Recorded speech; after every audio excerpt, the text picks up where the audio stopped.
A splash of Barolo. That's all it took to destroy Sabrina Fisher's carefully invisible life. At 23, drowning in $80,000 of student debt, she'd perfected the art of being furniture at the Cathedral, Manhattan's most exclusive restaurant where politicians whispered secrets and criminals ate beside celebrities. But when expensive wine landed on the polished shoe of Salvo Romano, the city's most dangerous man, and he began insulting her in rapid Sicilian, the ancient dialect he assumed no American waitress could possibly understand, Sabrina made a choice. She could stay silent, stay invisible, stay safe. Or she could use the very language her missing mother had taught her while investigating the Sicilian Mafia, look Manhattan's most feared crime boss in the eye, and speak 5 words that would either get her killed or change everything. Signore, capisco ogni parola. Sir, I understand every word. Hi friends, if you're already obsessed with this story, hit subscribe and like this video so you don't miss what happens next. Bella's Stories brings you romance with bite, smart heroines, dangerous men, and moments that'll have you screaming at your screen. Subscribe now. You'll thank me later. Now back to Sabrina, who's about to do something incredibly brave, or incredibly stupid. It was 9 p.m. on a Thursday, and the Cathedral was operating at full capacity, which meant the kind of power that didn't need to announce itself. The restaurant existed in that rarefied Manhattan space where there were no signs on the door, no prices on the menu, and no questions asked about the men in the corner booths who made eye contact with no one. Sabrina Fisher, 23 years old and $80,000 in debt, moved through this world like smoke. She was, by every academic measure, exceptional. A dual degree in international relations and Italian-American studies from a top university. Fluent in 4 languages, conversational in 2 more. Her senior thesis on the evolution of Sicilian organized crime had been called brilliant by professors who had no idea she'd written it while searching for answers about her own mother's disappearance. Dr. Maria Fisher had been an investigative journalist. Past tense. 5 years ago, she'd been working on an exposé about historical Sicilian-American mafia ties when she'd simply vanished. No body, no evidence, no closure. Just an $80,000 debt from Sabrina's education and a cold case file the NYPD had long stopped pretending to investigate. So Sabrina had become a ghost. Working at the Cathedral wasn't just about paying bills, it was about access. These were the men who knew secrets. These were the tables where truth and lies exchanged hands, along with briefcases full of cash. Fisher. The voice belonged to Anthony Moretti, the restaurant's manager, a man whose permanent state of anxious terror made him sweat through expensive shirts. Corner booth. Romano party. They're here. Sabrina's blood went cold. Salvo Romano? You know another Romano who gets a 12-man security detail and makes the mayor nervous? Moretti's hands shook as he adjusted his tie. He's in the private section. You're his server tonight. Why me? Because Maria called in sick, and you're the only one who hasn't screwed up this week.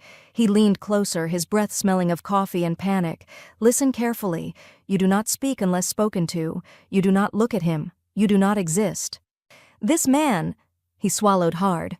This man ends careers, understand? Understood, Sabrina said, her voice steady despite her hammering heart. She grabbed the wine service, a 2015 Barolo that cost more than her monthly rent, and pushed through the heavy velvet curtain into the private dining section. The room fell silent when she entered, not because anyone noticed her, but because Salvo Romano's presence seemed to consume all available oxygen. He was younger than she'd expected, 33 maybe, with the kind of dark, severe features that belonged in Renaissance paintings of warrior princes. He wore a charcoal suit that fit like it had been sewn onto his body, and when his eyes swept the room with cold calculation, Sabrina understood why grown men feared him. This wasn't just power. This was violence wrapped in expensive fabric. He was deep in conversation with 2 men, one older, clearly a consigliere, one younger, probably an associate. They were speaking in low, intense Italian, business, the kind that didn't appear in legal documents. Sabrina approached with practiced invisibility. She moved to pour the wine, her hands steady, her face blank. And then the carpet betrayed her. A loose thread, barely noticeable, completely lethal. Her foot caught. The bottle tilted. Time slowed to a crawl as deep red wine arced through the air like blood. It didn't hit the table. It didn't hit his food. It landed directly on Salvo Romano's immaculate leather shoe with a splash that sounded like a gunshot in the silent room. Everything stopped. The consigliere froze mid-sentence. The associate's eyes went wide. Every bodyguard in the room shifted position, hands moving toward concealed weapons. And Salvo Romano, slowly, with the mechanical precision of a predator deciding whether to strike, lifted his gaze from his ruined shoe to Sabrina's face. His eyes were black, empty, the kind of empty that came from seeing too much death and causing more. "Cazzo," he muttered. Then, without looking away from Sabrina, he switched to rapid Sicilian, the thick, ancient dialect of Palermo, not the cleaned-up Italian taught in universities. He spoke to his associate, but loud enough to carry, "Na picciotta stupida, goffa como un porco e vacanti como una testa di legno." A stupid girl, clumsy as a pig and empty as a wooden head. He continued, his voice dripping with contempt. "Cistu è un problema con l'America.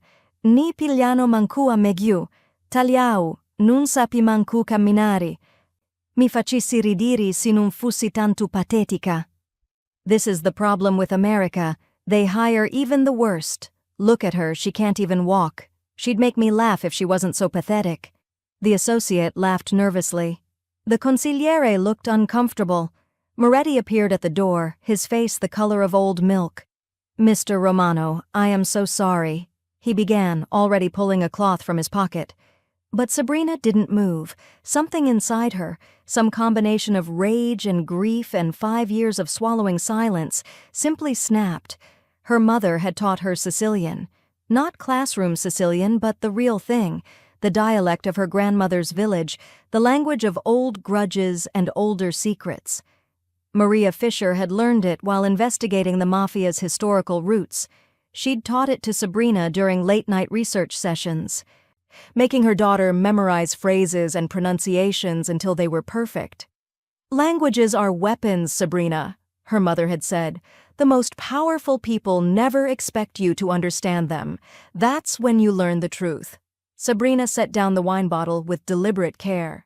She straightened, and when she spoke, her voice was calm, clear, and devastatingly precise. "Signori Romano," she said in flawless Palermitano Sicilian, "mi scusassi piscarpi, ma la mia testa vacanti capì che vossia stava parlando di cose che non sono legali. E sa chi? Né tanto abili a mucciare I to affari come pinzati. Mr. Romano, forgive me for the shoes, but my empty head understood that you were speaking of things that aren't legal, and you know what? You're not as good at hiding your business as you think." The room didn't just go silent. It went dead. Salvo Romano's face drained of all color. His hand reaching for his wineglass froze in midair. His eyes, those cold, empty eyes, suddenly filled with something Sabrina had never seen in a man like him. Fear, pure, undiluted shock mixed with the realization that he'd just been exposed by a waitress he'd assumed was furniture. The consigliere's mouth fell open. The associate looked like he might faint. Moretti made a sound like a dying animal. And Sabrina stood there, her heart hammering, knowing she'd just committed either the bravest or stupidest act of her life. Possibly both. Salvo Romano rose slowly from his chair. He was tall, taller than she'd realized, and when he took a step toward her, every protective instinct screamed at her to run. But she held her ground. "Como?" His voice broke. He cleared his throat. Tried again. "Como sai a parlare o me dialetto?" "How do you know how to speak my dialect?" Sabrina lifted her chin. Steady, defiant, possibly insane. "Pirci," she said quietly, "a me matri ma insignao, prima che sparissi mentre investigava a tua famiglia."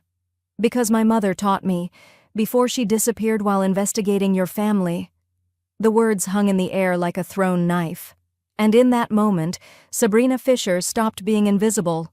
For better or worse, Salvo Romano would never forget her name. The business card in Sabrina's pocket felt like it was burning through the fabric.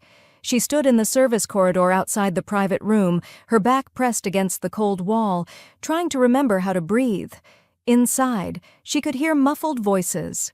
Romano's security team doing a sweep, probably checking for listening devices, possibly discussing whether the waitress who'd just exposed herself as a threat needed to be handled. Her hands were shaking now. The adrenaline that had carried her through the confrontation was draining away, leaving behind pure, crystalline terror. What did I just do? "Fisher!" Moretti's voice was ice. He appeared at the end of the corridor, his face purple with rage. "My office! Now!" The walk felt like a death march. Other servers pressed themselves against the walls as they passed, eyes wide, already knowing. News traveled fast at the cathedral. The new girl had committed career suicide by insulting Salvo Romano to his face. They just didn't know she'd done it in his native dialect. Moretti's office was small, cramped, smelling of stale coffee and desperation. He didn't sit. Neither did she. "You're fired," he said flatly. "Effective immediately. Clean out your locker. I want you out of this building in 10 minutes. Mr. Moretti, do you have any idea what you've done?" His voice climbed toward hysteria. "Salvo Romano doesn't forgive embarrassment. He doesn't forget disrespect. Men who cross him, they disappear, Fisher. They have accidents. Their families have accidents. And you just insulted him in front of his people?" "He insulted me first," Sabrina said quietly. "He's a billionaire crime lord. You're a waitress. The insult doesn't go both ways." Moretti was pacing now, pulling at his tie. "I'm done. You're done. If Romano asks about you, I'm telling him you quit. I'm telling him you moved to California. I'm telling him whatever keeps this restaurant from getting burned down because some stupid girl with a death wish couldn't keep her mouth shut." Sabrina stood there, letting the words wash over her. She should feel devastated. This job had been her lifeline. Access to the underworld, money for her loans, a way to keep searching for answers about her mother. Instead, she felt strangely calm. "I need my final paycheck," she said. Moretti looked at her like she'd grown a second head. "Are you insane? I just told you that you might be murdered and you're worried about your paycheck." "I have $80,000 in student debt. Yes, I'm worried about my paycheck." He shook his head, disgusted. "Personnel will mail it. Get out. Now." Sabrina's locker was in the basement next to the kitchen's industrial dishwashers. She grabbed her things mechanically. A change of clothes, her worn copy of her mother's research notes, the thumb drive containing every piece of information she'd gathered over 2 years.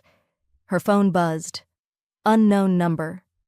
She stared at it for 3 rings before answering. "Ms. Fisher."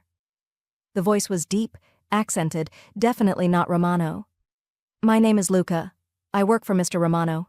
He would like to meet with you tomorrow morning, 10 a.m. The address is on the card he gave you." "I didn't agree to—" "This isn't a request." Luca's tone was polite but absolutely final. "Mr. Romano was impressed by your performance tonight. He has a proposition for you." "What kind of proposition?" "The kind that pays better than waitressing." A pause. "The kind that might give you answers about your mother's disappearance." Sabrina's breath caught. "How do you know about 10 a.m., Ms. Fisher? I suggest you come alone." "And Ms. Fisher?" His voice dropped lower. "Mr. Romano doesn't make offers twice. If you don't show, you go back to being invisible. Except now, you'll be invisible to someone who knows you're dangerous." The line went dead. Sabrina stared at her phone, her mother's voice echoing in her memory from 5 years ago. "Sometimes, Sabrina, the only way to find the truth is to walk straight into the lion's den. Just make sure you're armed with something the lion wants." She pulled out Romano's business card. On the back, in sharp, precise handwriting, "You want answers? I need your skills. Tomorrow we negotiate." The address was in Tribeca. Expensive, private, dangerous. Sabrina Fisher had spent 2 years being invisible, playing it safe, gathering crumbs of information. And in one moment of defiance, she'd blown her cover completely. Now the most dangerous man in Manhattan wanted to meet her. She should run, change her name, disappear. Instead, she tucked the card back in her pocket and walked out of the cathedral for the last time, already planning what she'd say tomorrow when she walked straight into the lion's den. Because Salvo Romano had made one critical mistake tonight. He'd assumed she was too scared to fight back. And Sabrina Fisher had spent 5 years learning that fear was just another language, one she'd learned to speak fluently. The address led to a building in Tribeca that didn't advertise its exclusivity. It simply assumed it. Sabrina stood on the sidewalk at 9:55 a.m., staring up at the glass and steel tower that reflected the morning sun like a blade. No doorman, no visible entrance. Just a single black door with a biometric scanner that looked like it belonged in a spy movie. She'd spent the night in her tiny studio apartment, not sleeping, running through every possible scenario. Romano wanted to kill her. Romano wanted to recruit her. Romano wanted to use her and then dispose of her. Romano actually had information about her mother. All equally plausible, all equally terrifying. The black door opened before she could touch it. Luca stood there, tall, broad-shouldered, with the kind of face that had seen violence and caused more. His suit was expensive, but his eyes were cold. "Ms. Fisher," he said, "Mr. Romano is expecting you." The elevator ride was silent and went up forever. 42 floors. Sabrina watched the numbers climb and wondered if this was the last decision she'd ever make. The doors opened directly into a penthouse that made her catch her breath. It was a study in contradictions. Floor-to-ceiling windows overlooking the Hudson River, all modern glass and steel and minimalist furniture in shades of gray and black. But the walls held treasures that belonged in museums, a small Caravaggio that Sabrina recognized from an art history textbook. What looked suspiciously like a Bernini sketch. Byzantine icons that glowed with centuries of gold leaf, old world and new, violence and beauty, power and art. The space was Salvo Romano in architectural form. "You're punctual," his voice came from behind her. Sabrina turned.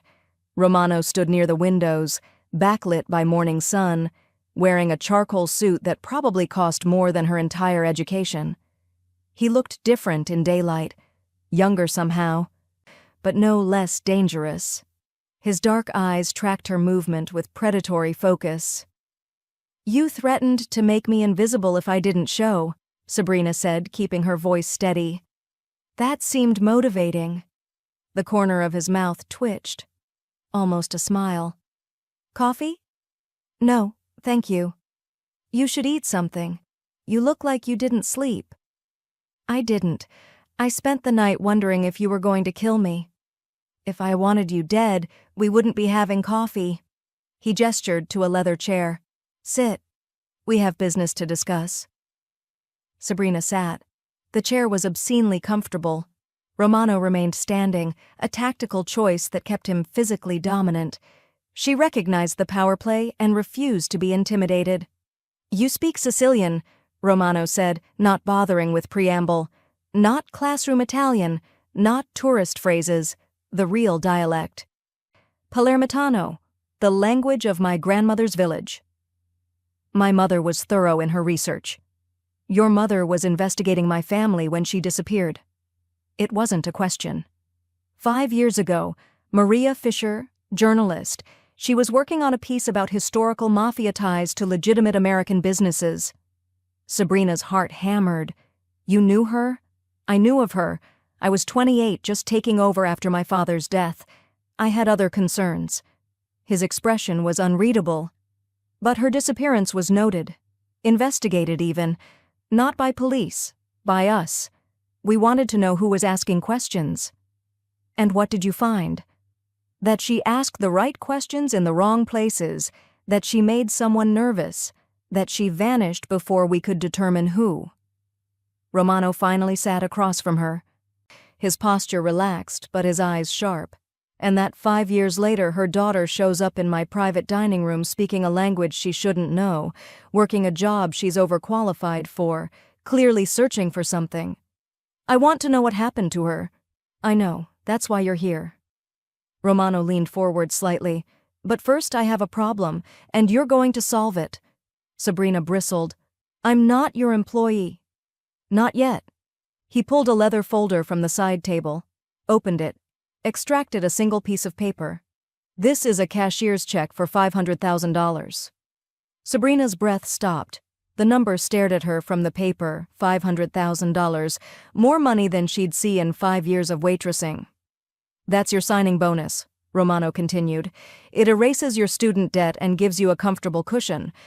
In exchange, you work for me for the next month, maybe longer, depending on results. Doing what? Translating menus? His eyes glinted with something that might have been amusement. I have a crisis. 3 days ago, a crucial digital ledger went missing from my organization. This ledger contains financial records that link my legitimate businesses, shipping, real estate, import-export, to their funding sources. Without it, I can't prove the legality of several major transactions currently under federal scrutiny. Sounds like a you problem. It becomes a you problem when I explain how to find it. Romano pulled out his phone, swiped, showed her a photograph. Before the ledger was stolen, my financial officer, the man who betrayed me, left a coded message, a series of instructions written entirely in archaic Sicilian proverbs. Not modern Italian, not even standard Sicilian, the old language, the kind my great-grandmother would have used. Sabrina leaned forward despite herself, studying the image. The text was dense, handwritten in tight script. Even from the photo, she could see the linguistic complexity. Old verb forms, regional idioms, cultural references that would be opaque to anyone without deep knowledge. You need someone to translate it, she said. I need someone to interpret it. Translation is just words. I need intent. I need cultural context. I need someone who understands what these proverbs mean, not just what they say. His intensity was magnetic, dangerous. My current experts are useless. They know Italian. They know some Sicilian. But this? He gestured at the phone. This is a cipher, wrapped in culture, wrapped in history. This requires someone who lived in the language, who knows it like breathing. And you think that's me? I know that's you. Last night you didn't just speak Sicilian. You understood the cultural context of my insults well enough to throw them back in my face with precision. He leaned back. You're exactly what I need. Brilliant, desperate, and personally motivated to cooperate. By personally motivated, you mean you're dangling information about my mother like bait. I'm offering you a trade. You solve my problem, I give you access to my organization's archives, everything we know about your mother's investigation, every name she talked to, every place she went, every thread she was pulling. Romano's expression was serious now. I want answers too, Ms. Fisher. Someone in my organization made your mother disappear. That person is a problem I intend to eliminate. The room felt smaller suddenly, the air electric with tension and possibility. $500,000, Sabrina said slowly. 1 month of work, full access to your archives. And you work as a consultant, not a subordinate. You report directly to me, answer to no one else. He paused. But you do this on my terms, my timeline. And if you find something in those archives that incriminates me personally, his eyes were black ice, you keep it to yourself until the job is done. So I'm trading one master for another. You're trading invisibility for power. Romano stood, moved to the window, his silhouette dark against the bright sky. You've spent 2 years gathering crumbs. I'm offering you the whole table. The question is whether you're brave enough to sit at it. Sabrina stood as well, walked to where he stood, close enough to see the faint scar above his eyebrow, the tension in his jaw, the way his hands were loose at his sides, confident, dangerous, absolutely certain she'd say yes. I have conditions, she said. Of course you do. I'm a consultant, not an employee. I set my own hours. I have final say on my interpretations. You don't overrule me because you don't like the answer. Agreed. I get full access to the archives, not curated files, everything, and I get to make copies. His jaw tightened. Dangerous request. Necessary one. I'm not trusting my only leverage to your goodwill. Romano studied her for a long moment. Then, impossibly, he smiled, sharp, predatory, but genuine. You negotiate like someone who's done this before. I've been poor my whole life. You learn to fight for every inch. Coraggio. Courage. He extended his hand. We have a deal, Ms. Fisher. Sabrina looked at his hand. Broad, calloused, despite the expensive suits, the hand of a man who'd built an empire through violence and will. She could walk away, stay invisible, stay safe. Or she could shake the devil's hand and finally get answers. She took his hand. His grip was firm, warm, electric. We have a deal, Mr. Romano. Salvo, he said. If we're going to work together, use my name. Sabrina. Sabrina. He said it with the Sicilian pronunciation, rolling the R, making it sound like a caress. Welcome to the family business. Try not to die. Try not to have me killed. Despite everything, the danger, the risk, the absolute insanity of what she'd just agreed to, they both smiled. And in that moment, Sabrina Fisher realized she'd just made either the best or worst decision of her life. Possibly both. The elevator didn't just go up, it also went down. Salvo pressed his palm against a panel Sabrina hadn't noticed before, and the elevator descended past the lobby, past the parking garage, into depths that definitely weren't on any building schematic filed with the city. You have a secret underground lair, Sabrina said. Of course you do. Very Bond villain of you.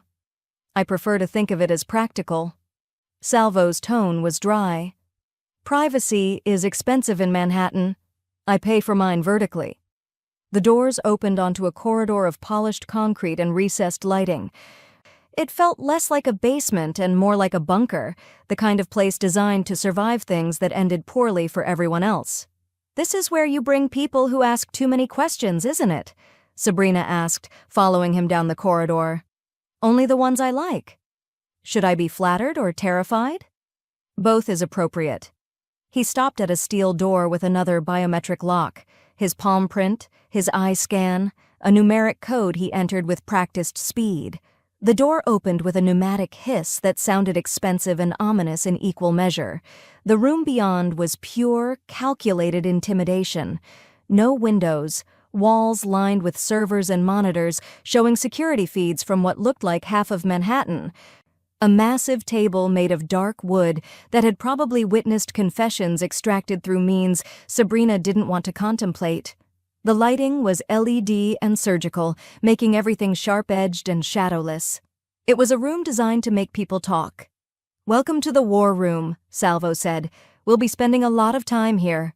Sabrina walked in, her bright presence. Jeans, a sweater, the color of autumn leaves, hair loose around her shoulders, a jarring contrast to the room's aggressive masculinity. You know, most people collaborate in coffee shops, maybe a library. Most people aren't decoding messages that could put them in federal prison. He moved to the table, where a laptop sat closed beside a leather folder.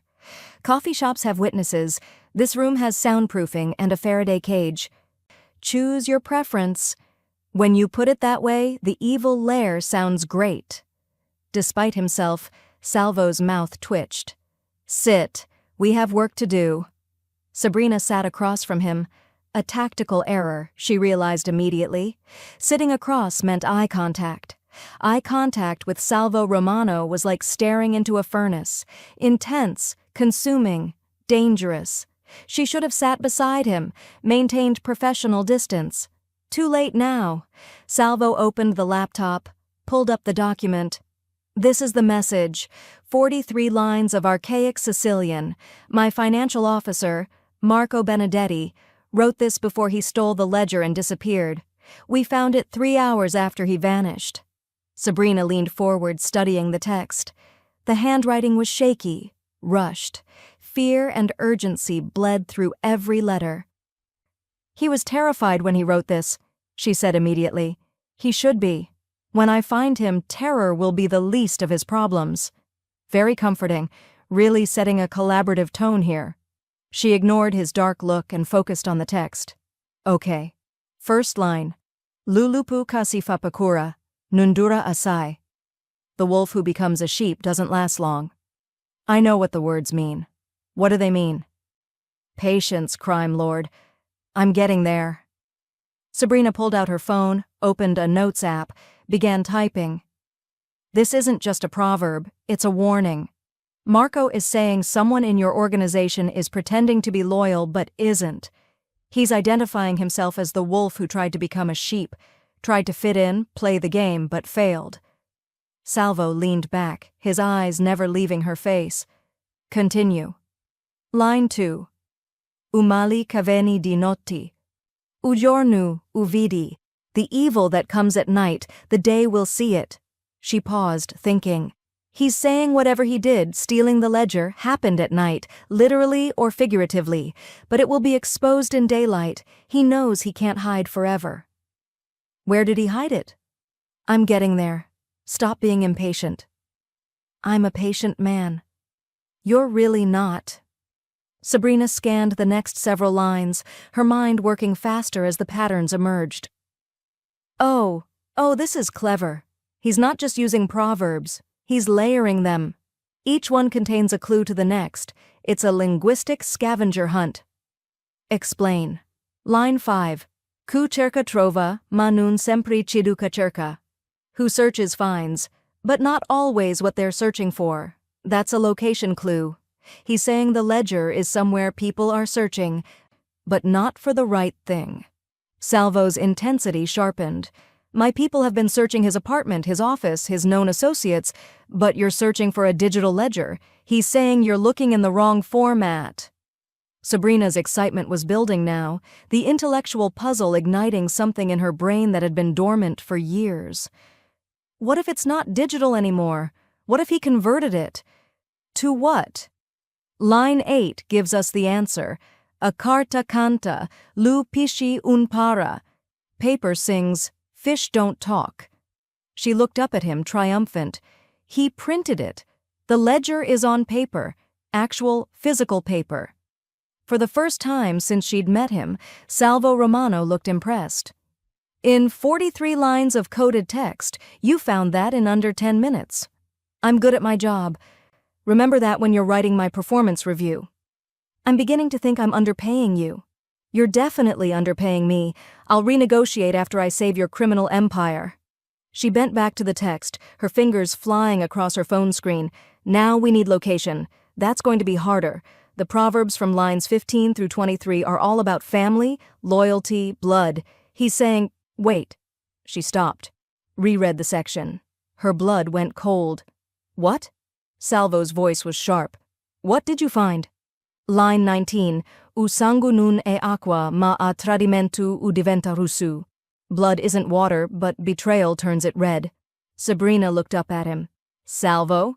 Marco isn't just telling you where the ledger is, he's telling you who forced him to steal it. The temperature in the room dropped 10 degrees. Who?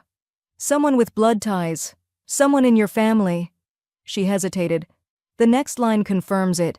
Ku ti cresci ti distruggi. Who raises you destroys you. Someone who was supposed to be loyal, someone close, someone who had access to Marco and could pressure him. Salvo stood abruptly, his chair scraping against concrete. He walked to the wall of monitors, his back to her, his shoulders rigid with barely contained fury. My cousin, he said quietly. Cristiano. He's been circling for years, thinking he deserves what my father left me. Would Marco be loyal to him? Marco served my father. When my father died, Cristiano tried to claim Marco's loyalty along with everything else. Salvo's hands clenched into fists. I thought I'd resolved it. Apparently I was wrong. Sabrina stood, walked around the table toward him. Not too close. He was radiating violence like heat from a furnace, but close enough to speak quietly. Then we need to find the ledger before Cristiano does, she said, because if he has proof of your financial dealings, he has leverage. He has a death wish. Salvo turned, and Sabrina found herself much closer than she'd intended, close enough to see gold flecks in his dark eyes, to smell his cologne, something expensive and cedar sharp, to feel the dangerous energy rolling off him in waves. "We should keep working," she said, her voice not quite steady. "We should." Neither of them moved. The moment stretched, electric and dangerous. Sabrina's heart hammered. This was insane. She was standing in an underground bunker with a man who could make her disappear with a phone call, and instead of fear, all she felt was heat. "Line 24, Salvo said quietly, his eyes locked on hers. "What does it say?" Sabrina's brain stuttered back into gear. She moved away, necessary distance, and grabbed her phone with hands that trembled slightly. "Lu cori conosci avia, ma I peri si perdinu." The heart knows the way, but the feet get lost. She cleared her throat. "He's saying the location is somewhere emotionally significant, somewhere that means something to Marco or to your family." "My father's estate in Staten Island." Salvo pulled out his phone, began typing orders to his people. "It's been closed since he died. Marco had keys, full access. He could have hidden anything there." "Then that's where we start." Salvo looked at her, really looked at her, with something that might have been respect or might have been something more dangerous. "You're brilliant. You know that? I've been told, usually right before someone tries to use me. I'm using you. I'm not pretending otherwise. I appreciate the honesty. Refreshing change from most men. Most men are idiots. Present company excluded?" His smile was sharp. "I'm many things, Sabrina. An idiot isn't one of them." The way he said her name, rolling the R, making it sound like a caress, did something dangerous to her pulse. "We should go to Staten Island," she said, "before your cousin finds what we're looking for." "We will, but first—" He moved closer again, and this time Sabrina held her ground. "First, I need you to understand something." "What?" "This isn't a game. What we're doing, the people we're going against, they kill for less than what you've already learned." His intensity was overwhelming. "You're in danger now. Real danger. From my cousin, from whoever he's working with, from anyone who realizes you're the key to finding that ledger." "I know. Do you? Because you're joking and smiling like this is an adventure. It's called coping, Salvo. Some people drink. I make inappropriate jokes." She met his eyes, unflinching. "I've spent 5 years looking for my mother. You think danger scares me now?" Something shifted in his expression. "You're either fearless or insane." "Definitely both." And then, impossibly, he laughed. Genuine, surprised, the sound warming the cold room. "Sabrina Fisher," he said, "you're going to be the death of me. Statistically, your cousin is more likely to kill you." Also true. He stepped back, the professional mask sliding back into place. "Get your things. We leave for Staten Island in an hour." "And Sabrina?" "Yes? Stay close to me, at all times. Understood?" She should have bristled at the command, should have reminded him she was a consultant, not a subordinate. Instead, she just nodded, because staying close to Salvo Romano felt less like an order and more like exactly where she wanted to be. Dangerous, insane, inevitable. The Staten Island estate was exactly what Sabrina expected, a sprawling monument to old money and older violence, surrounded by high walls and higher secrets. They'd found nothing. 3 hours of searching, through the main house, the guest cottage, even the old wine cellar that smelled of mildew and regret, had yielded exactly 0 hidden ledgers. Marco had been clever. Or the proverbs meant something else entirely. Now they sat in Salvo's car, a black Mercedes that probably cost more than Sabrina's entire life, parked in the circular driveway as twilight turned the sky purple and gold. "We're missing something," Salvo said, his jaw tight with frustration. "Obviously, But what? Sabrina stared at her notes on her phone, rereading the Proverbs for the 100th time. The heart knows the way. Somewhere emotionally significant. Your father's estate should have been the answer. Should have been? Salvo's knuckles were white on the steering wheel. Marco knew this place. He worked for my father for 15 years. If he wanted to hide something here, then we would have found it. Sabrina looked at him. Really looked at him. The frustration in his face was deeper than just a missing ledger. It was personal. This was your father's house. It was. You don't like being here. Salvo was quiet for a long moment. Then, my father built an empire. He also built a prison. This house, it's where he taught me what power costs, what loyalty demands, what happens to people who betray the family. He gestured at the darkening estate. Every room has a memory. Most of them aren't good. The vulnerability in his voice surprised her. This wasn't the cold crime boss from the war room. This was something rawer, more human. Is that why you never sold it? Sabrina asked quietly.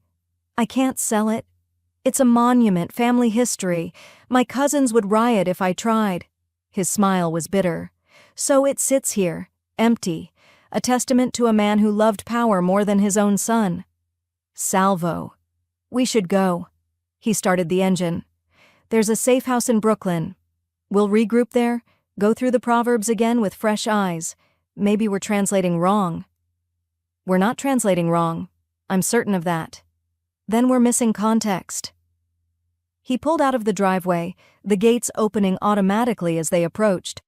Either way, we're not finding it tonight.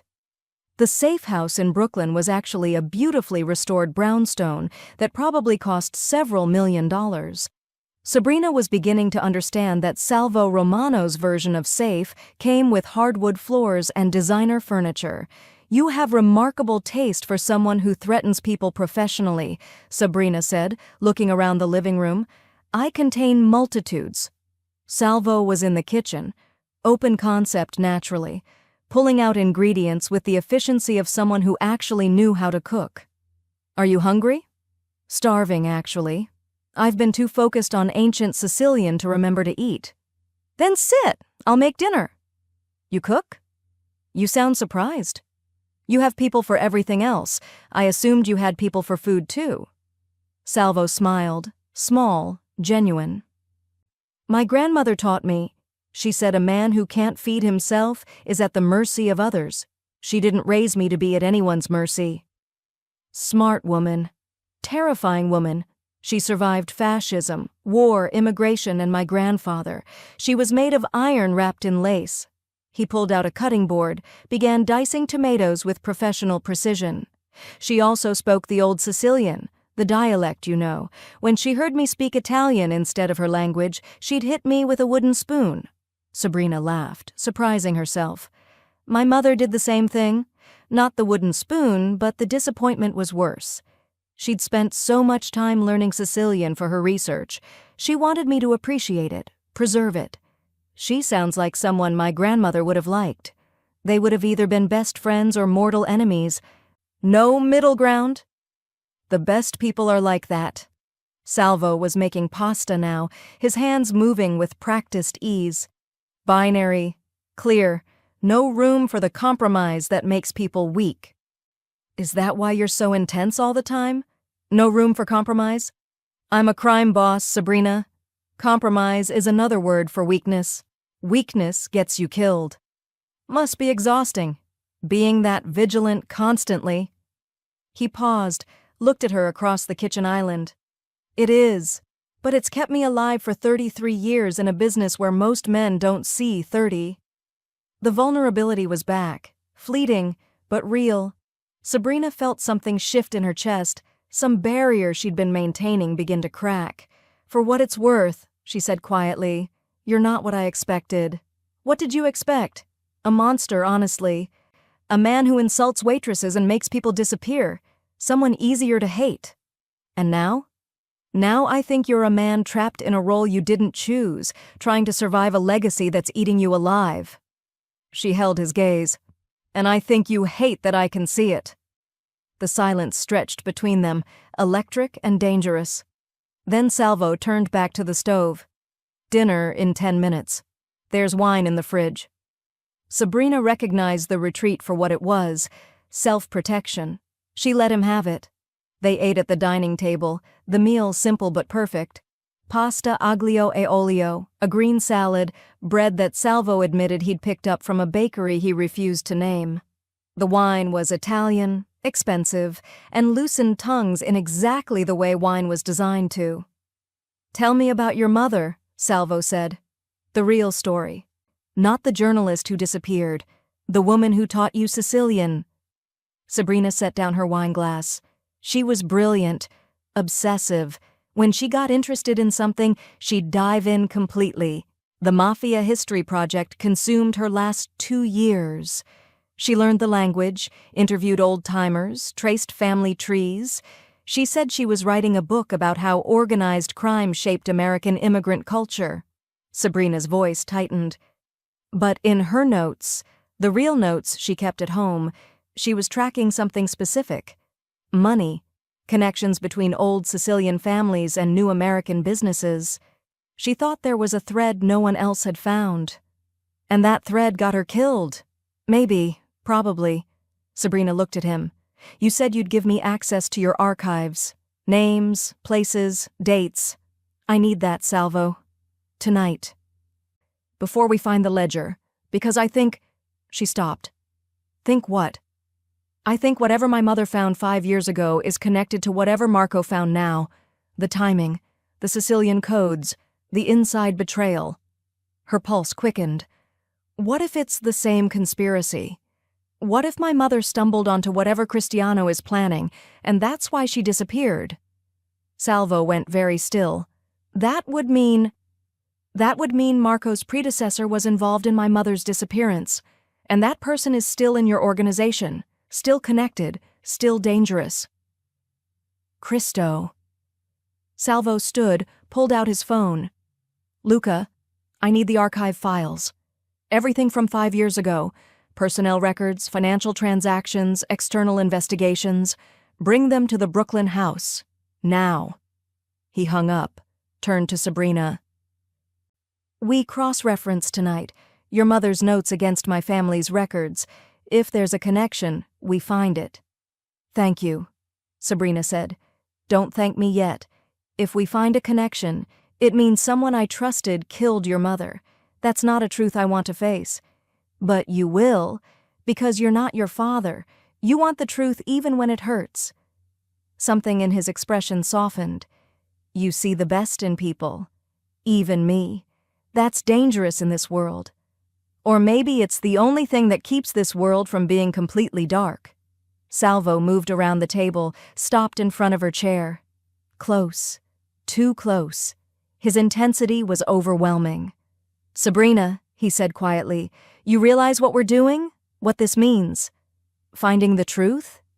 Tying yourself to me, to my world, to dangers you can't imagine." His hand came up, almost touched her face, then dropped. "You could still walk away, take the money, disappear, live a normal life." "I stopped being normal the day my mother vanished." Sabrina stood, bringing them even closer. "And I don't want normal, I want answers, I want justice, and apparently," her voice dropped, "I want you." The words hung between them like a confession. Salvo's control cracked. His hand cupped her face, thumb tracing her cheekbone. "Sabrina," he murmured, "tu sia me rovina." "You are my ruin." "Good," she whispered. "Ruin sounds better than safe." He kissed her, not gently, not tentatively, but with the intensity of a man who'd been holding back for days and finally let go. His mouth was demanding, claiming, and Sabrina met him with equal fire. Her hands fisted in his shirt, pulling him closer, needing the contact like oxygen. This was insane, dangerous, crossing every professional line. She didn't care. When they finally broke apart, both breathing hard, Salvo rested his forehead against hers. "This is a terrible idea," he said. "The worst," Sabrina agreed. "We should stop." Absolutely. Neither of them moved. Then Salvo's phone buzzed. He pulled back, checked it, and his expression went cold. Luca's here with the files, and he has news. He looked at Sabrina.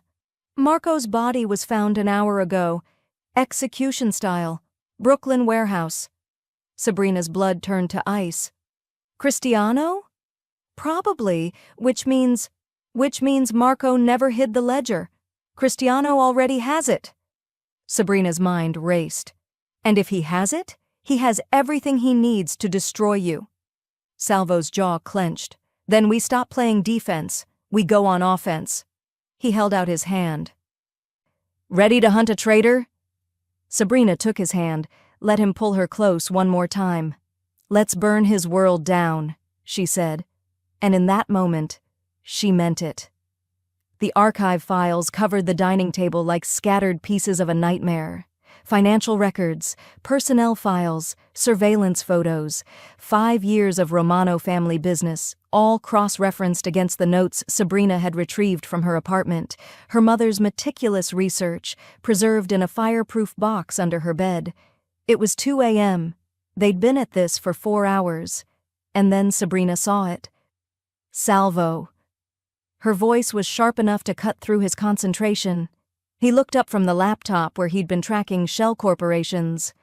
Look at this. She placed 2 documents side by side. One was her mother's notebook, dated 5 years ago. The page marked with her mother's handwriting, "Meeting with MB, claims he can provide proof of financial connections. Nervous. Says his boss doesn't know. Red Hook, Warehouse District." The other was a personnel record from Salvo's files. Marco Benedetti, Chief Financial Officer. 5 years ago, he'd been junior accountant. His signature appeared on dozens of transactions flagged in her mother's research. MB, Salvo said quietly. Marco Benedetti. My mother met with him. He was her source. Sabrina's hands were shaking. He was going to give her proof. And then she disappeared. Salvo's expression went from cold to arctic. Marco worked for my father. When I took over, he acted loyal, acted grateful. I promoted him, trusted him with everything. His voice dropped to something dangerous. And all along, he killed your mother. Or knew who did.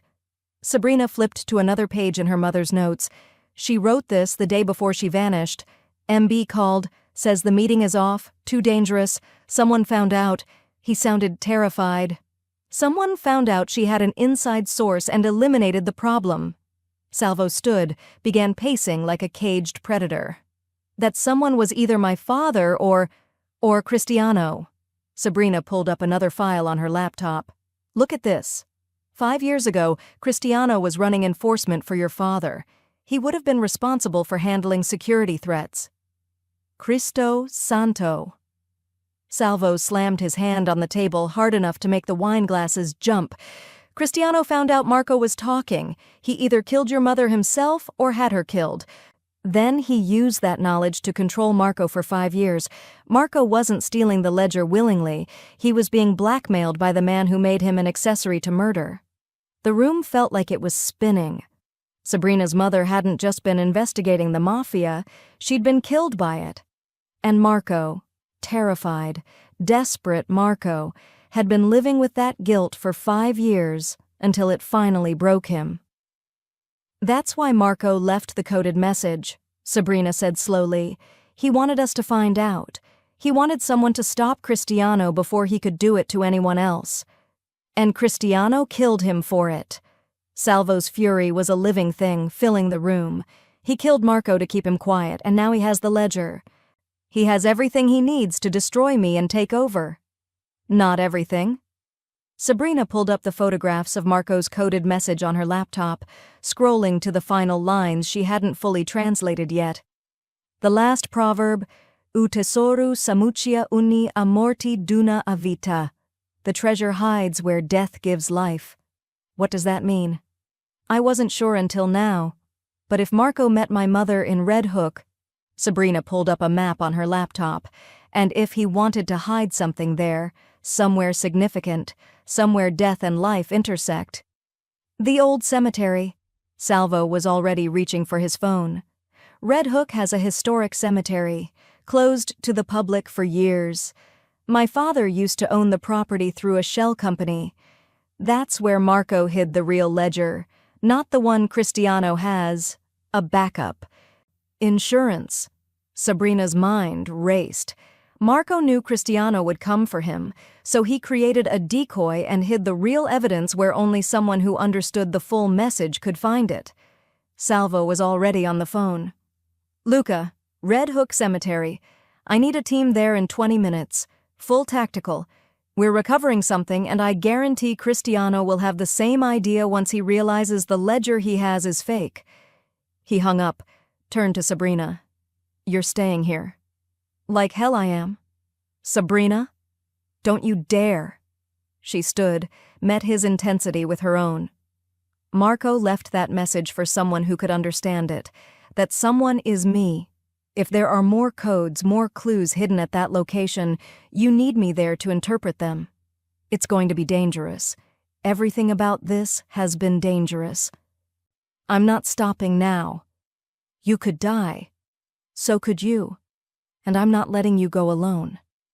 She moved closer, her voice dropping. You said I'm the only person you trust.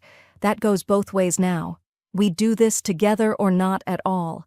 Salvo stared at her, and she could see the war in his eyes, the need to protect her battling with the knowledge that she was right. You stay behind me at all times, he said finally. You do exactly what I say. And if shooting starts, you run, understood? Understood. I'm serious, Sabrina. I won't risk you. And I won't let you face your cousin alone. She reached up, cupped his face. We're in this together now. For better or worse. Definitely worse. But he pulled her close, his forehead resting against hers. You're either the bravest person I've ever met or the most reckless. You keep saying that like they're different things. Despite everything, the danger, the death, the violence waiting for them in a cemetery, he laughed. You make me crazy. Good. You were too controlled before. It was boring. I'm a crime boss. I'm not supposed to be entertaining. You're failing spectacularly at that. He kissed her then, hard and desperate, like a man going to war who needed to remember what he was fighting for. Sabrina kissed him back with equal intensity, pouring everything into it, fear and desire, and the desperate hope that they'd both survive the night.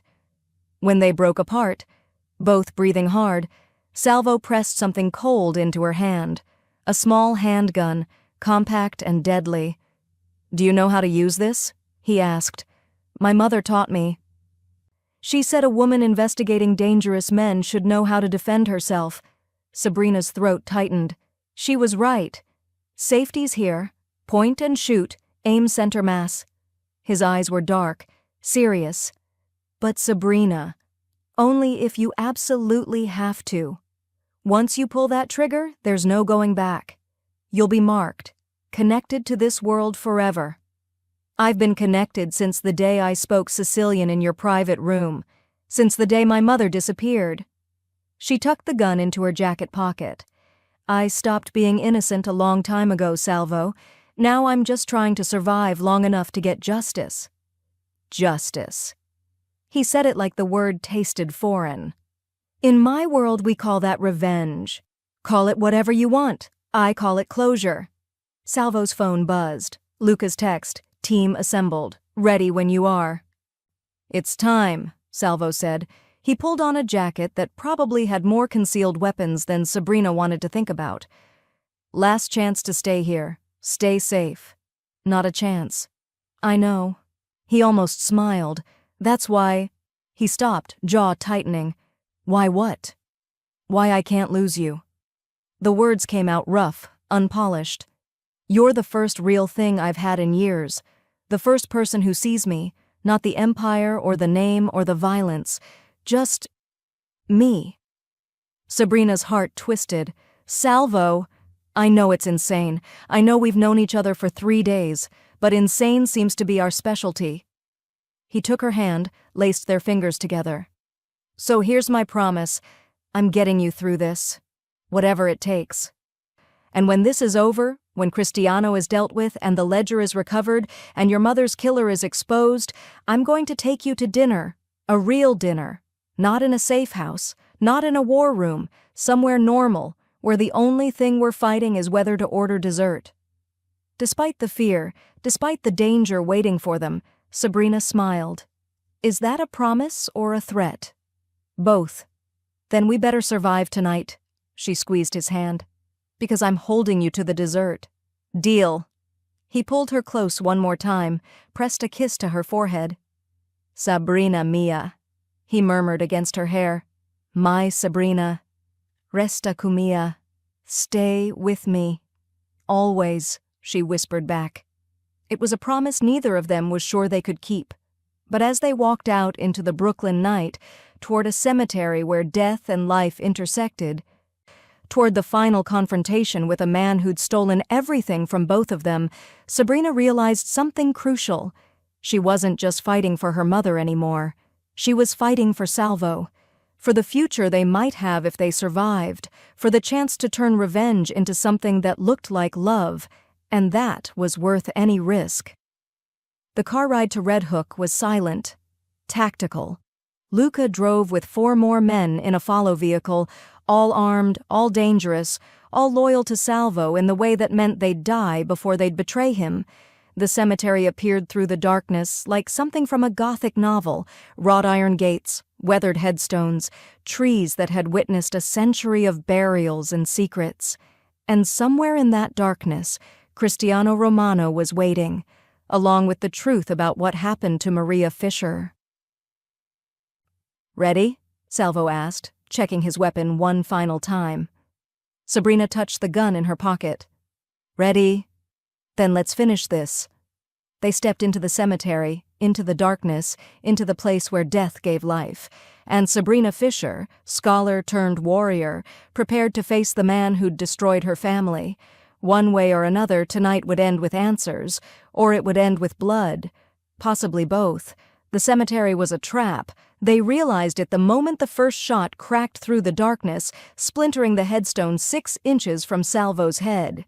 Down! Luca shouted, already returning fire toward the tree line. Sabrina hit the ground hard, Salvo's body covering hers instantly. The weight of him was solid, protective, terrifying in its implication. Someone was shooting at them with precision and intent to kill. They knew we were coming, Salvo growled, his weapon drawn, scanning the darkness. Cristiano has this place locked down. The ledger is bait. He wanted us here. Salvo pulled Sabrina behind a large marble tomb, Luca and 2 other men forming a defensive perimeter. He's going to try to kill us both and take everything.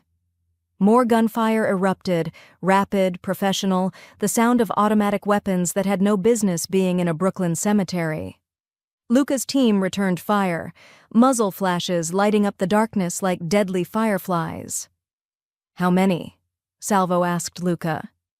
At least 8. Maybe more. Professional setup. They've got positions on 3 sides. Luca's expression was grim. We're pinned down, capo. Then we move. The old mausoleum, 50 yards north. Stone walls, single entrance, better defensive position. Salvo looked at Sabrina. You stay with me. You don't leave my side for any reason. Clear? Crystal. They moved in formation, Luca's team providing cover fire while Salvo pulled Sabrina through the maze of headstones. Bullets chewed through marble and earth, the sound deafening. Sabrina's heart hammered against her ribs, her hand white-knuckled on the gun in her pocket that she prayed she wouldn't have to use. They made it to the mausoleum. Barely. One of Luca's men took a round to the shoulder, went down hard. Another dragged him inside while Luca slammed the heavy iron door shut. Barricade it, Salvo ordered. How bad is he? Through and through. He'll live. Luca was already on his phone. Calling in reinforcements. ETA 12 minutes. We might not have 12 minutes. Salvo moved to a narrow window, peered out into the darkness. Cristiano's not stupid. He's going to rush us before backup arrives. Sabrina's mind raced, cutting through the fear with the precision that had made her a brilliant student. The ledger. If he wanted to kill us, he could have done it from distance. He's got us pinned because he needs something. He needs to confirm the ledger we're after is real, Salvo said slowly. If it's a decoy, he's got nothing. His whole play falls apart. So he has to get close, has to talk.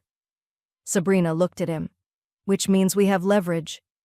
Before Salvo could respond, a voice echoed through the cemetery, amplified, arrogant, familiar. Cugino. Cousin. Cristiano's voice carried over a bullhorn. Como va? Comfortable in your tomb? Fitting, no? Salvo's jaw clenched, but he didn't respond. I know you can hear me, Cristiano continued in Sicilian. You and your little waitress. Very touching the way you protect her. Almost makes me feel bad about what I'm going to do to her after I kill you.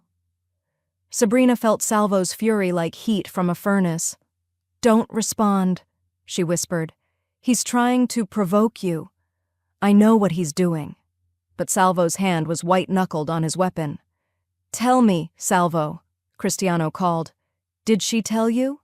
Did she explain how her whore mother tried to destroy our family? How she met with Marco? Tried to turn him against us? Sabrina's blood turned to ice. Your father handled it. Quick, clean. The bitch disappeared and Marco learned his lesson. Kept his mouth shut for 5 years. Cristiano laughed. But you couldn't leave it alone. Had to hire the daughter, had to let her dig. Now look where it got you. Salvo looked at Sabrina, and in his eyes, she saw confirmation. Confirmation that Cristiano had just confessed to her mother's murder. That all of this, 5 years of searching, of grief, of wondering, ended here, in a cemetery, with the truth spoken by the man who'd taken everything from her. He's moving, Luca hissed from the window. 4 men advancing on our position. Sabrina moved to the opposite window, peered out. Through the darkness, she could see shapes moving, tactical, coordinated. And she could hear voices, low and urgent, Italian, but not standard Italian. Sicilian slang mixed with what sounded like Calabrian dialect. A conversation between Cristiano's men about positioning, about timing, about the flanking maneuver they were setting up on the mausoleum's blind side. Salvo, Sabrina said urgently. They're coming around the east wall. 4 men. They're saying, she listened harder. Quando o capo duna o signo, sfunnamu a porta. When the boss gives the signal, we blow the door. Salvo's head snapped toward her. They have explosives? That's what they said. 30 seconds when Cristiano gives the word. Luca, east wall, now. Take them before they set charges. Luca and 2 men slipped out through a side window, moving like shadows. Seconds later, gunfire erupted. Close, brutal, the sound of a fight at knife-fighting distance. 2 down, Luca's voice came through the radio. 3rd is running. Merda! An explosion rocked the night, not the door, but somewhere near the cemetery's entrance. Flashbang or grenade, Sabrina couldn't tell. The sound was followed by screaming in Italian. That's our backup, Salvo said. Cristiano's pinned between us and reinforcements. Then he's going to get desperate. Sabrina's tactical mind was working overtime now. He needs to end this fast, or he loses everything. As if summoning him with her words, the mausoleum door shuddered. Not an explosion, someone kicking it, hard. Salvo, Cristiano's voice no longer amplified right outside. Open the door. Let's talk like family. Family doesn't murder family, Salvo called back. Family does what's necessary. Our father taught us that. A pause. I have Marco's ledger, the real one. Every transaction, every name, every dirty deal our family made for 30 years. You know what that's worth to the feds? To your rivals? Then why haven't you sold it yet? Because I want what's mine by right. The business, the organization, the respect. Cristiano's voice hardened. You're weak, Salvo. You hire outsiders. You trust women. You're making us soft. I'm saving the family from your weakness. Sabrina felt Salvo's rage like a living thing beside her. Your move, Cugino, Cristiano called. Come out, or I burn this place down with you in it. Salvo looked at Luca. How many men do we have now? 8. Plus backup is 90 seconds out. Enough. Salvo checked his weapon, then looked at Sabrina. Stay here. Whatever happens. No. Sabrina grabbed his arm. He killed my mother. I'm facing him. Sabrina. Together. She said it with finality. We finish this together or not at all. Something in Salvo's expression shifted. Resignation mixed with fierce pride. Benny, together, but you stay behind me. Deal. Salvo moved to the door, called out in Sicilian, Cristiano, I'm coming out, just me and you. Leave the girl out of this. The girl is the reason we're here. She dug up what should have stayed buried. Then let's settle it, you and me, face to face, the way our father would have wanted. Silence then. Open the door, slowly, weapons down. Salvo looked at Luca. On my signal, you hit them from behind, understood? Capisci, capo? Salvo opened the door. Cristiano Romano stood 10 feet away, flanked by 3 men with automatic weapons. He was younger than Salvo by 5 years, handsome in a way that looked like it had been weaponized. His smile was all teeth and no warmth. Cugino, Cristiano said, you look terrible. Love making you soft? Love's making me dangerous. Salvo stepped out, Sabrina right behind him despite his protective positioning. You killed Maria Fisher. You blackmailed Marco. You stole from your own family. For what? Power you don't deserve? Power our father should have given me. I was smarter, stronger, more ruthless. But he gave everything to you because you were older. Cristiano's composure cracked. I've spent 5 years cleaning up your mistakes, making us strong again, and you repay me by bringing in this putana who— Finish that sentence, Salvo said quietly, and you die right here. You going to kill me over a waitress? I'm going to kill you for murdering an innocent woman and betraying your family. Salvo's weapon was loose at his side, but Sabrina could feel the violence coiling in him. Where's the real ledger? Cristiano smiled. Safe, and it stays safe until you're dead and I'm in charge. Minitozu. The word came from Sabrina, pure Sicilian, dripping with contempt. Liar. You don't have it. If you did, you wouldn't be here. You'd be selling it to the highest bidder and running. Cristiano's eyes snapped to her.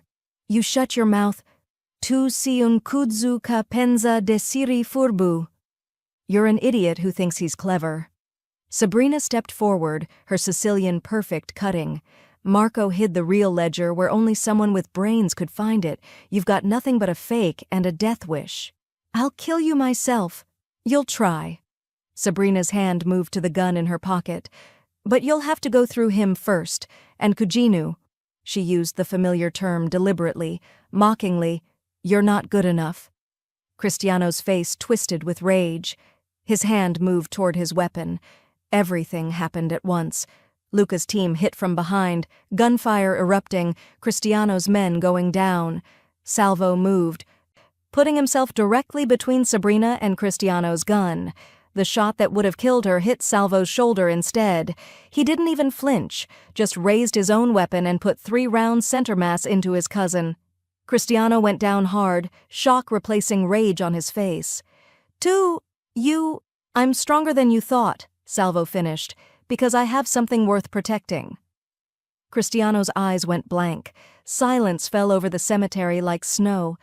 Sabrina stared at Salvo's bleeding shoulder, at the man who'd just taken a bullet meant for her, at the body of the man who'd killed her mother. It's over, Salvo said quietly. Then he swayed. Salvo. Sabrina caught him as his knees buckled. Aiuto! Help! Luca was there instantly, helping her lower Salvo to the ground. Through the shoulder, not fatal. Capo? Sta cu mia. Stay with me. I'm fine, Salvo muttered, but his face was pale, his breathing shallow. You're an idiot, Sabrina said, her hands pressing against his wound to stop the bleeding. You could have died. Worth it. His eyes found hers. Tu vali tutti I cosi, Sabrina. You're worth everything, Sabrina. Don't you dare die on me after saying something that romantic. That's emotional terrorism. Despite the pain, he smiled. Non moru, promessa. I won't die. Promise. The ambulance arrived along with Salvo's reinforcements. Paramedics swarmed, professional and efficient. They stabilized Salvo, loaded him onto a stretcher. The ledger, Sabrina said urgently to Luca.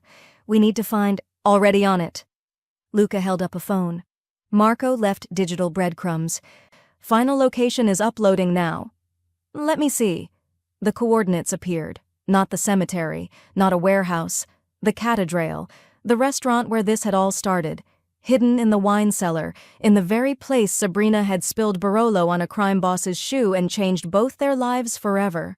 Cristo, Sabrina breathed. He hid it where we met. Poetic, Luca said dryly.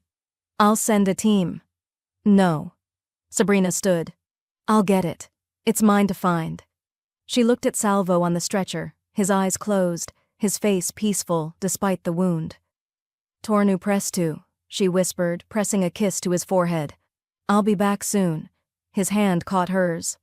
Ti aspettu. I'll wait for you. Always the romantic, even when bleeding. Specialmente when bleeding, more dramatic.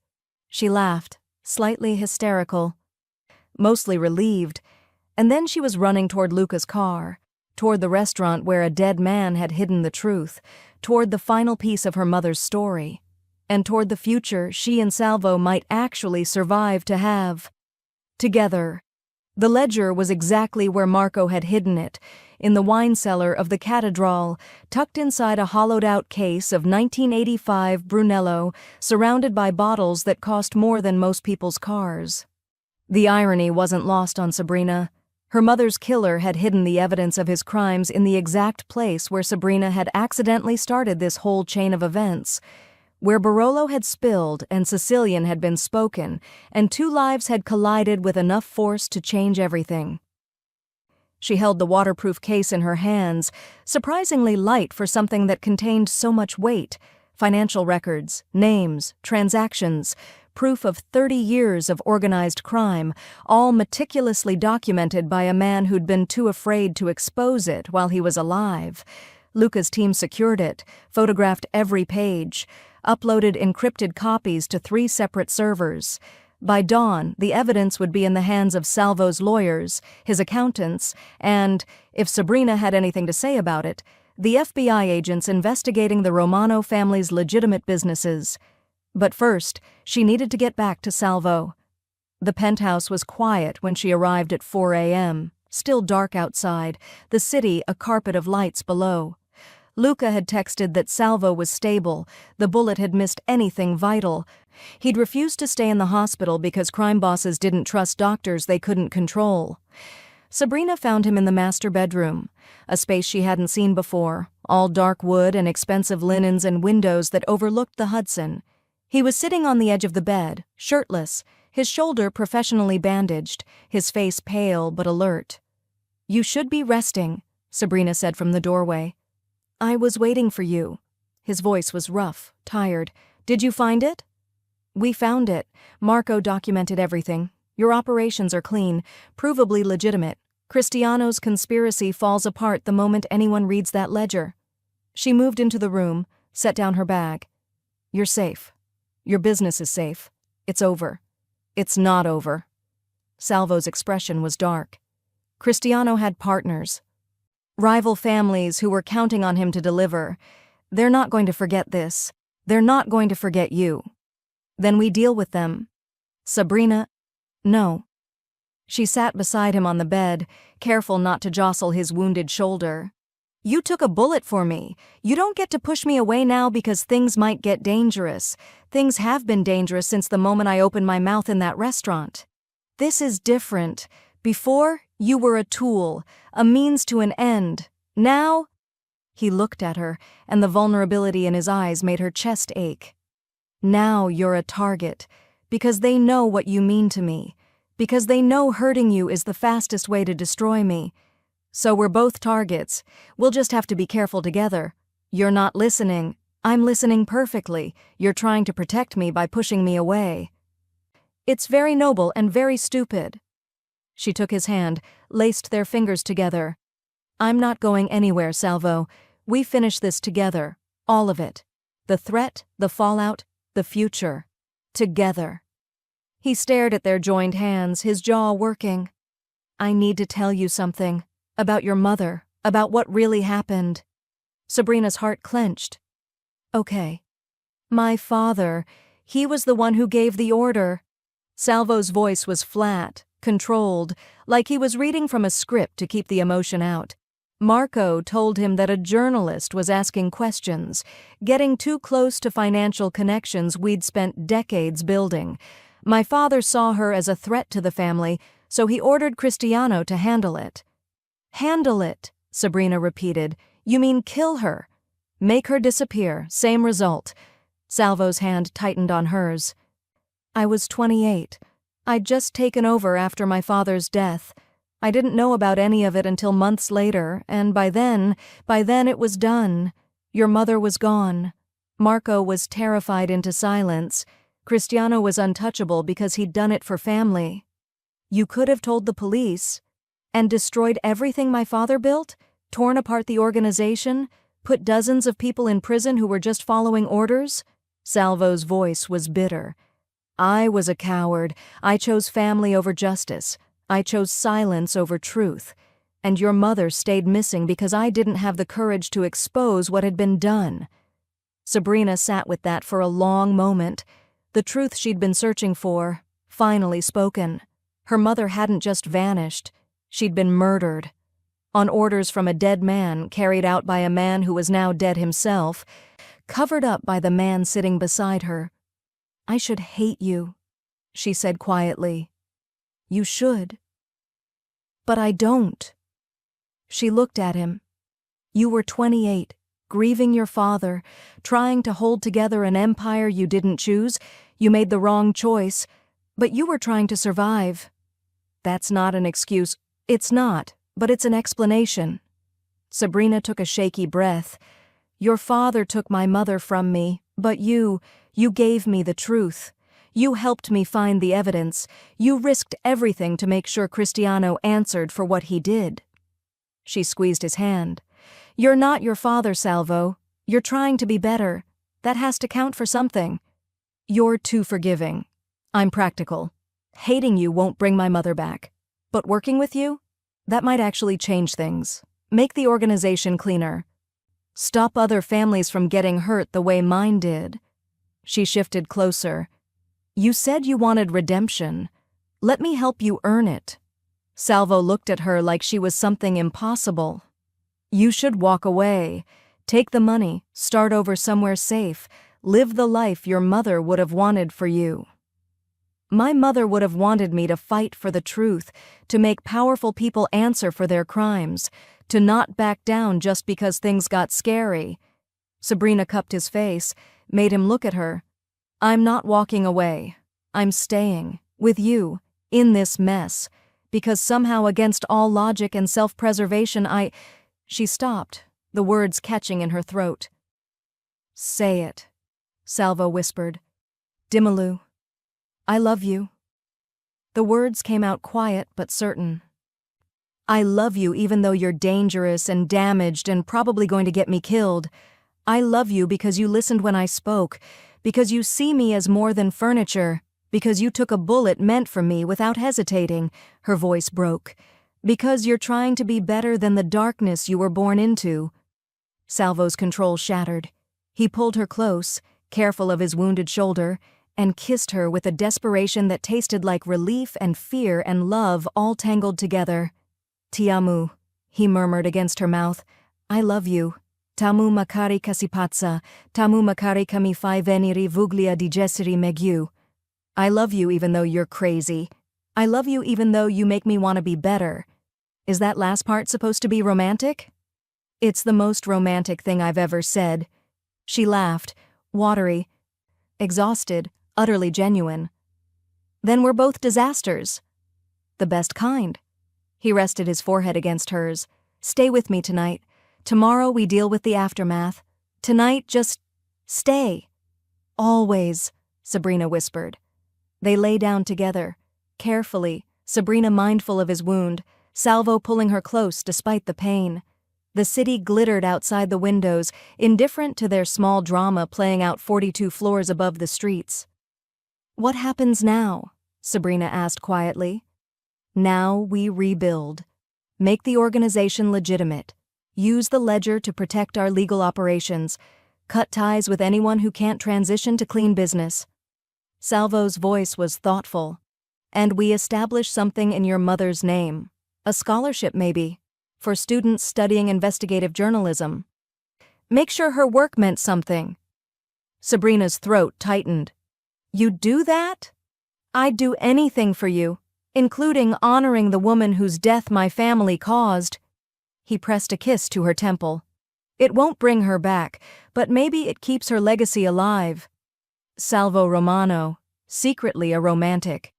"Tell anyone and I'll have to kill you. You'd miss me too much." Probably true. They fell silent, the exhaustion of the past days finally catching up. Sabrina felt herself drifting, safe in a way she hadn't felt in 5 years, safe with a man who was dangerous to everyone else but gentle with her. "Sabrina? When this is over, when the threats are handled and the business is clean and we can breathe again." He paused. "Marry me." Sabrina's eyes flew open. "What?" "Marry me. Not now, not tomorrow, but someday, when we've earned it." His voice was serious, steady. "I want a future with you, a real one, not just survival, life." "That's the worst proposal I've ever heard. It's the only one I've got." "It's also perfect." She tilted her head back, kissed him softly. "Ask me again when you're not bleeding and I'm not exhausted. Make it romantic, maybe with dessert, like you promised." "Deal." "And Salvo?" "See?" "The answer will be yes." His smile was like sunrise, slow, warm, transforming everything. "Bona. Good." Outside, dawn was breaking over Manhattan. A new day, a new beginning. And somewhere in the city, in a restaurant that would open in a few hours, a wine cellar held the ghost of a spilled Barolo and the memory of 5 words in Sicilian that had changed 2 lives forever. "Non è vero. È falso. It's not true. It's fake." Except the love between a crime boss and a waitress? That was the realest thing either of them had ever known, and that was worth protecting, no matter what came next. Sabrina fell asleep listening to Salvo's heartbeat, steady, strong, alive. And for the first time in 5 years, she dreamed of her mother not with grief, but with gratitude. "I found the truth, Mama. And I found something else too. Something worth fighting for. I hope you'd approve." Somewhere in the darkness, she imagined her mother smiling and whispering back, "I always knew you were brave enough, sweetheart. Now go live the life I didn't get to finish." Sabrina intended to do exactly that, starting tomorrow. Tonight, she just held on to the man who'd helped her find her way out of the dark, and that was enough. 6 weeks later. The headline in the New York Times business section read, "Romano International Consulting launches with focus on cultural risk assessment." The Wall Street Journal was more direct. "Former crime family pivots to legitimate business, hires linguistic expert as partner." New York Magazine went for the gossip angle. "The Waitress and the Mob Boss, How a Spilled Glass of Wine Changed Manhattan's Power Structure." Sabrina ignored them all. She had better things to do than read about herself in the third person, like standing in Salvo's penthouse office, their penthouse office now, reviewing contracts for their first 3 clients, a shipping company concerned about cultural misunderstandings in their Asian operations, a law firm needing expert translation for a high-stakes international trial, a museum seeking authentication of recently acquired manuscripts, legitimate work, clean money, the kind of business that wouldn't get anyone killed, mostly. "You're thinking too loud again," Salvo said from where he stood at the windows, his shoulder fully healed, his suit immaculate, his presence still magnetic enough to make her pulse stutter. "I'm reviewing contracts. That requires thinking. That requires you making that face where you're about to find a problem I missed." "You didn't miss anything. These are solid."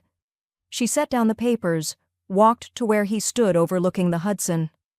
3 major contracts in our first month. Not bad for a reformed crime organization. Reformed is a strong word. Reforming, then.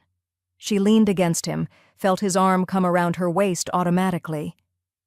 You've cut ties with everyone who wouldn't transition to legal business. You've divested from anything that couldn't withstand federal scrutiny. You're paying taxes, Salvo. Actual taxes. The ultimate sign of legitimacy. Or insanity. One of the two. He smiled, pressed a kiss to her temple. I got a call from the university this morning. Sabrina straightened, her heart skipping. And? They've approved the scholarship fund. Full ride, tuition, housing, stipend for living expenses, for students pursuing degrees in obscure languages, cultural studies, or investigative journalism. His voice was quiet, proud. They're calling it the Maria Fisher Memorial Scholarship for Cultural Preservation. Sabrina's throat tightened. 6 weeks ago, when Salvo had proposed the partnership, full equity in the new firm, equal authority, a genuine chance to build something meaningful, she'd had one condition. I want to establish a scholarship, she'd said, sitting across from him in the war room where they'd decoded Marco's message, in my mother's name, for students like me, brilliant, ambitious, drowning in debt, students who shouldn't have to choose between their education and their survival, students who deserve better than spending their genius serving wine to people who see them as furniture. Salvo hadn't hesitated. How much do you need? 5 million?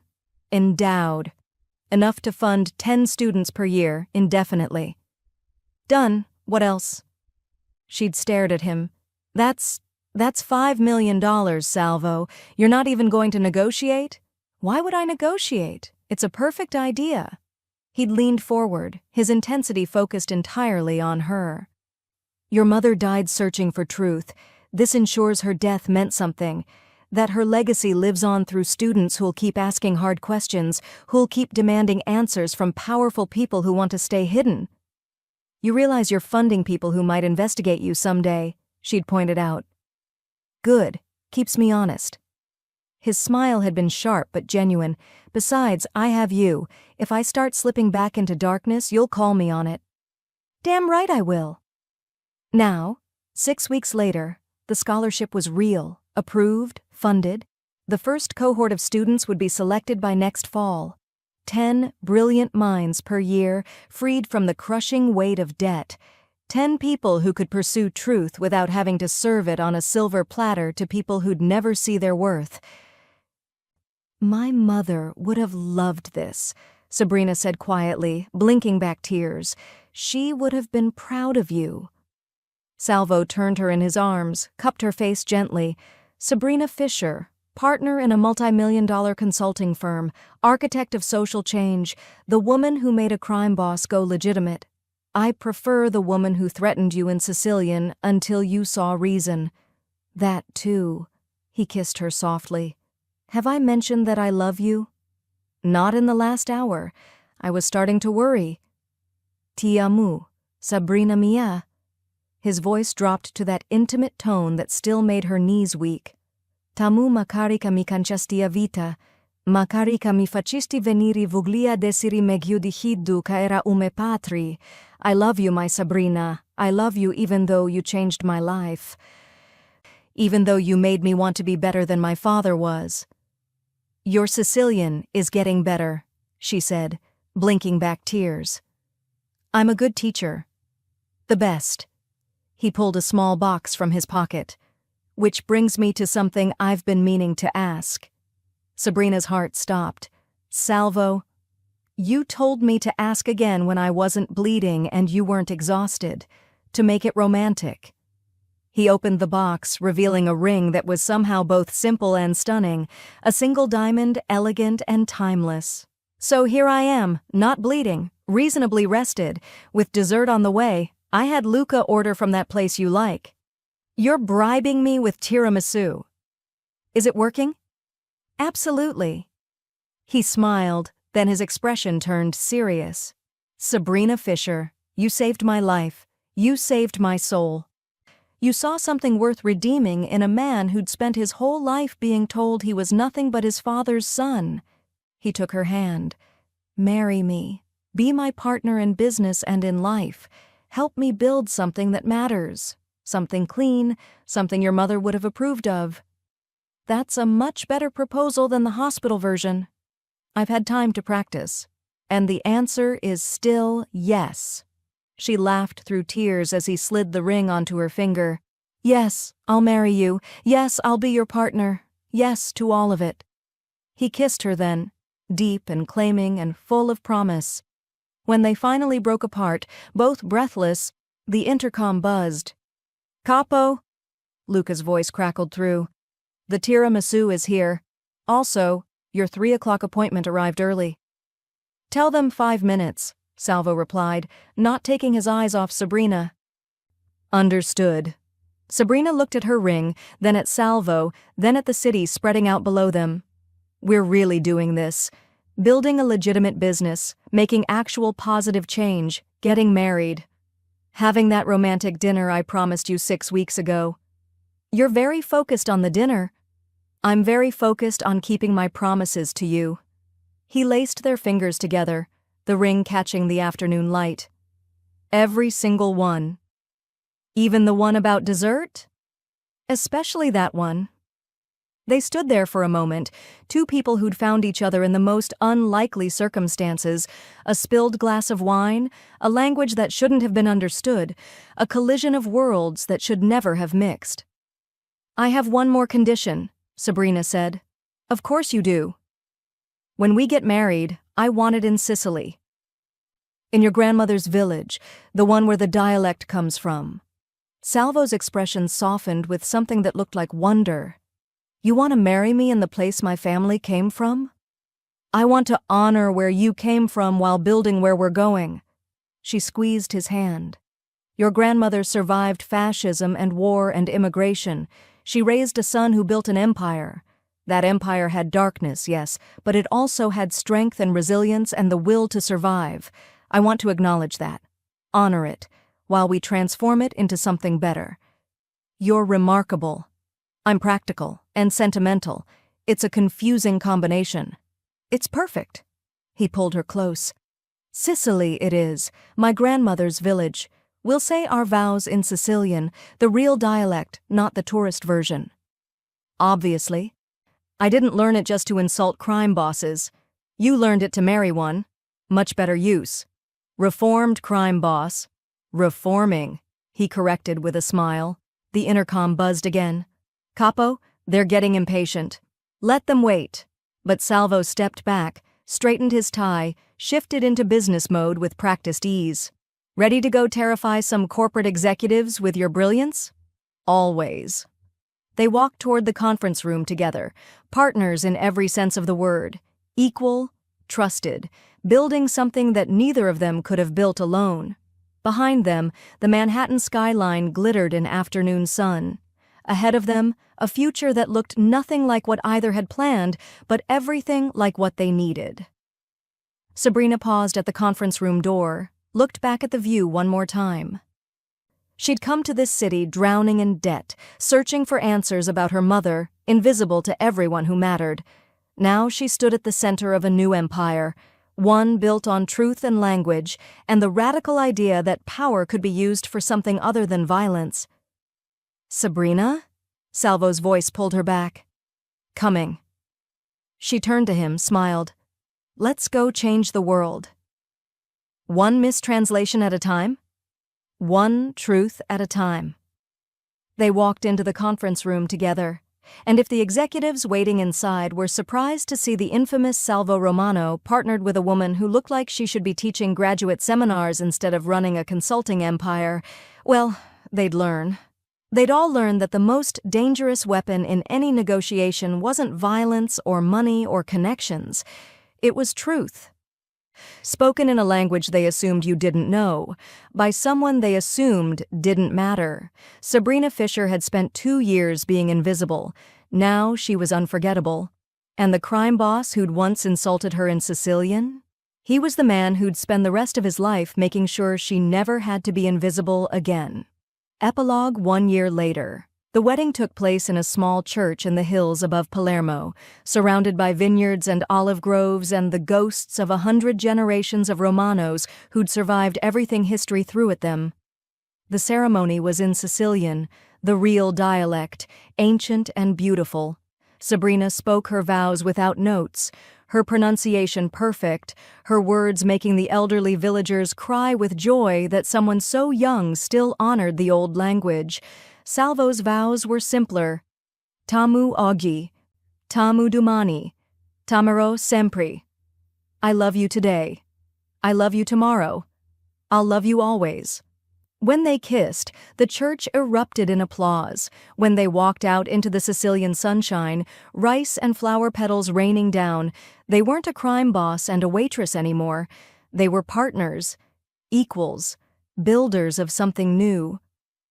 That night, at the reception in a villa overlooking the sea, Salvo pulled Sabrina onto the terrace away from the celebration.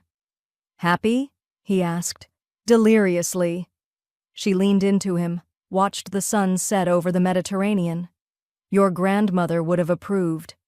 She would have loved you, possibly more than she loved me. That's because I'm more lovable. Can't argue with that."